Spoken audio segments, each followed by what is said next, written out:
It said that brave engineer that has run on 97 is lying down in Danville dead.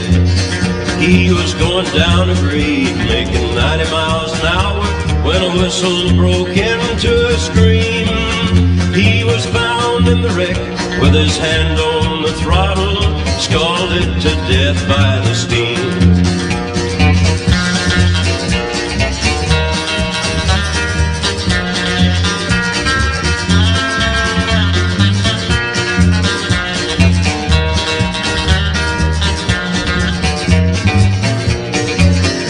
So now all you pretty ladies, you better take a warning from this time on and learn. Don't you speak hard words to your true love or husband. He may leave you and never return.